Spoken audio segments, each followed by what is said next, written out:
नमस्कार दोस्तों। हमारी आज की कहानी है एक प्रेम कथा। सुंदरता चेहरे का नहीं अपितु दिल का गुण है। यह कहानी एक ऐसे लड़के निखिलेश की है जिसे डांस का जुनून था। वो डांस के जरिए दुनिया को जीत लेना चाहता था। ये उसका जुनून था, लेकिन दिल में कहीं बैठी एक आरजू भी थी जो अक्सर ही उससे उसके प्यार के बारे में कहा करती थी। उसकी इच्छा थी कि उसकी जीवन संगिनी एक गायिका हो।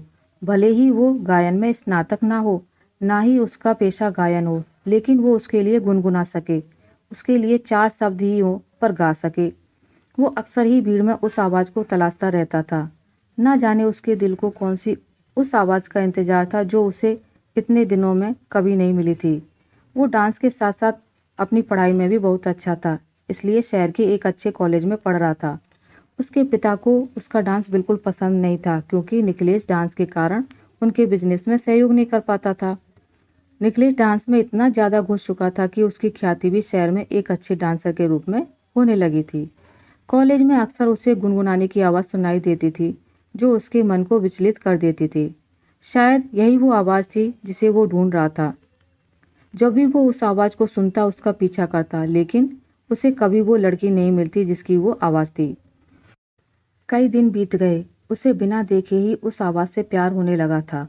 उसने अपने दिल ही दिल में उस आवाज़ के अनुरूप एक तस्वीर बना ली थी और अपने सपनों में उस तस्वीर से मोहब्बत करने लगा।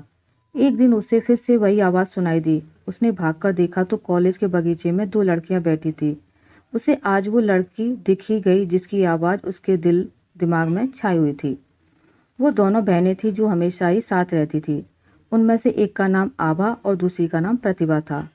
आभा स्वभाव से शांत थी, अक्सर ही अपनी बहन के पीछे चुप सी खड़ी रहती थी।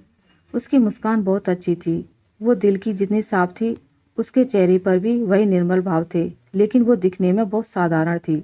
और इसके विपरीत प्रतिभा आज के ज़माने की मॉडर्न लड़की थी जो बहुत बिंदास रहती थी, फैशनेबल कपड़े पहनती और घूमती फिरती। एक जिंदा दिल खुश मिजाज लड़की थी। जब निखिलेश ने प्रतिभा को देखा तो उसकी आंखें थम गईं। उस नशीली आवाज़ के पीछे ये सुंदर चेहरा देख निखिलेश सन्नसा रह गया और अपना सब कुछ उस पर लुटा बैठा। हर वक्त वो इस कोशिश में रहता कि कैसे भी प्रतिभा से उसकी बात हो जाए। इसके लिए उसने उसे फेसबुक पर फ्रेंड रिक्वेस्ट भी भेजी। वो घंटों फेसबुक पर प्रतिभा से बातें करता, एक दोस्त की तरह उसने अपने सुख दुख शेयर करता और दूसरी तरफ से भी उसे बहुत अच्छा रिस्पांस मिल रहा था। निखिलेश की ज़िंदगी का खालीपन भर गया था। उसे एक साथी की आदत सी होने लगी थी। जब तक वो दिन भर की बातें फेसबुक पर उसे शेयर नहीं करता, उसका दिन पूरा नहीं होता था। कई बार उसके असाइनमेंट पूरे नहीं होते और जब वो ये बात अपने दोस्त को फेसबुक पर कहता तो दूसरे दिन ही उसके नाम से असाइनमेंट क्लास में जमा हो जाता था। इसके अलावा जब भी निखिलेश को पैसे की ज़रूरत होती, उसकी फ्रेंड अपनी स्कॉलरशिप के पैसे उसके अकाउंट में ट्रांसफ़र कर देती। ऐसी कई बातें जो उसके कहते ही उसकी दोस्त पूरा कर देती थी। निखिलेश को यह एहसास हो गया था कि वो जितना प्रतिभा को पसंद करता है, उतना ही प्रतिभा उसे। उसे यह भी यकीन हो गया था कि प्रतिभा जितनी मॉडर्न रहती है, वास्तव में उतनी ही सरल और दिल से भोली है।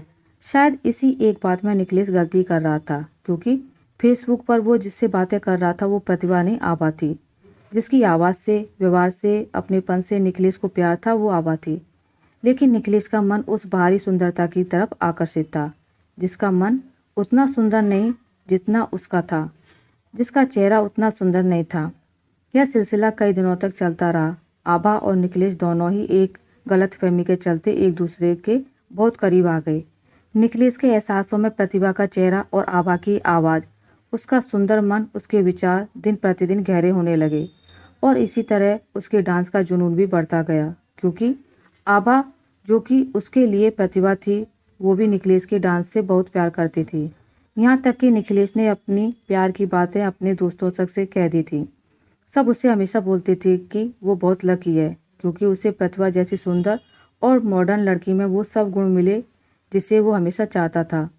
एक दिन उसने फैसला किया कि वो प्रतिभा से आकर अपने दिल की बात कहेगा, और उसने वही किया। उस दिन वो बहुत अच्छे से तैयार हुआ और हाथों में गुलाब के फूलों का गुलदस्ता लेकर प्रतिभा से मिलने गया।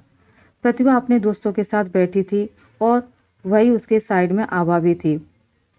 निखिलेश उन दोनों की तरफ बढ़ रहा था, जिसे देख आभा के दिल में अजीब सी बेचैनी थी, क्योंकि वो लोग आज तक रूबरू नहीं हुए थे। पर कहीं ना कहीं उसे बहुत खुशी भी हो रही थी। जैसे ही निखिलेश उन तक पहुंचा और उसने हाथों में गुलाब लेकर घुटनों के बल बैठकर प्रतिभा को प्रपोज किया, यह देख आभा स्तब्ध रह गई और उसे सारी बात समझ आ गई और वो चुपचाप वहां से चली गई।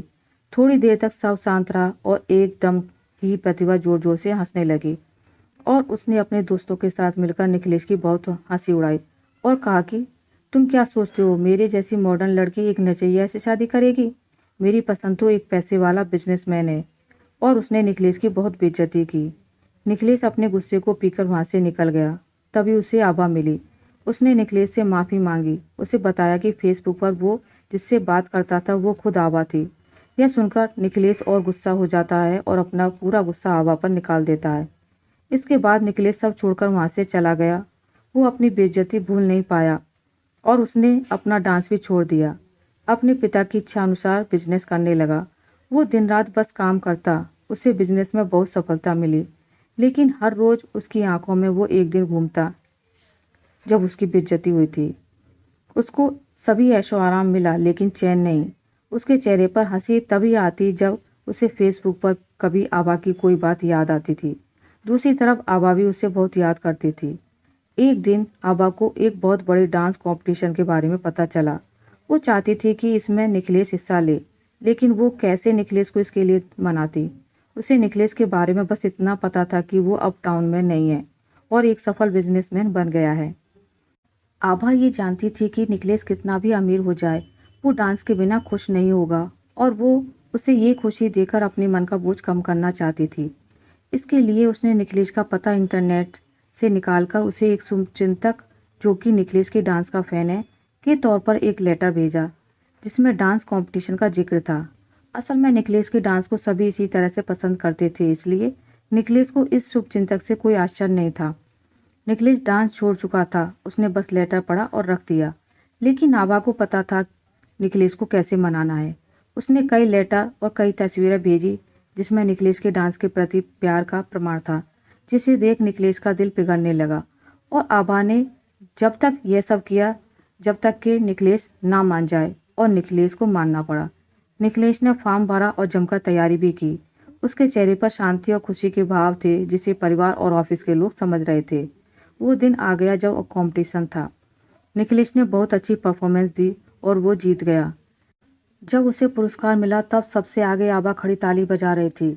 उसे देख निखिलेश के चेहरे पर वही गुस्से के भाव आ गए और वो वहां से निकल गया। जब वो घर आया तो घर में उस शुभ चिंतक ने फूल बेचकर उसका अभिवादन किया। साथ ही उसे एक लेटर भी लिखा जिसमें था कि आने वाले कुछ दिनों में उसे एक सरप्राइज मिलेगा। निखिलेश चौंक गया। उसे बार बार उसी बात का ख्याल सताने लगा। एक दिन शाम को घर लौटा तो घर पर प्रतिभा और उसके माता पिता प्रतिभा के रिश्ते के लिए आए थे। असल में आभा ने प्रतिभा और निखिलेश की शादी के लिए अपने माता पिता और प्रतिभा सभी को मना लिया था। आभा हर हाल में निखिलेश को खुश देखना चाहती थी, इसलिए पहले उसने निखिलेश को वापस अपने डांस से मिलवाया और फिर निखिलेश को प्रतिभा से। निखिलेश कुछ देर सभी के साथ बैठा, पर उसका मन नहीं लग रहा था। उसने कमरे में जाकर फ्रेश होने की इजाज़त ली और वहां से अंदर चला गया। अपने कमरे में बैठ निखिलेश सारी बातें सोच रहा था कि कैसे उसने एक आवाज़ सुनी, फिर उसकी बात आभा से हुई। वो कितना खुश था जब आभा हर परिस्थिति में उसके साथ ना होते हुए भी थी। लेकिन ये सब उस दिन खत्म हो गया जब गलतफहमी दूर हो गई। लेकिन फिर भी उसे वही सब महसूस हुआ जब उसने उस शुभचिंतक के लेटर को पढ़ा और उसकी बातों को माना। निखिलेश ने एकदम ही शुभचिंतक वाले लेटर निकाले और उसे असाइनमेंट की कॉपी से मैच किया। उसे समझ आ गया कि इस सब के पीछे कौन है। उसे सारी बातें समझ आ गईं और यह भी कि वो क्या चाहता है। वो कमरे से बाहर आकर सबके बीच बैठा और उसने प्रतिभा के पिताजी के हाथ पकड़कर कहा कि मैं शादी के लिए तैयार हूँ, पर मेरी एक शर्त है। मैं प्रतिभा से नहीं, आभा से शादी करना चाहता हूँ। वो सभी को कहता है, मैं भी औरों की तरह सुंदरता में प्यार ढूंढ रहा था। ये भूलकर कि मुझे जिस आवाज़ से प्यार था उसका चेहरा यह तय नहीं करता कि आवाज़ कितनी सुंदर है। मेरे दिल को जिसने छुआ था असल में वो आभा ही थी। उसकी पूरी बातें सुनकर सभी की आंखें भर गईं और निखिलेश और आभा एक हो गए। आभा का मन बहुत साफ था, इसलिए उसे उसका प्यार मिला। आशा करती हूँ आपको मेरी आज की कहानी अच्छी लगी होगी। अगर आपको मेरी कहानी अच्छी लगी है तो इसे लाइक करें, ज़्यादा से ज़्यादा शेयर करें, और अगर आप मेरे चैनल पर नए हैं तो इसे सब्सक्राइब करना ना भूलें। मिलते हैं एक नई कहानी के साथ, तब तक के लिए नमस्कार।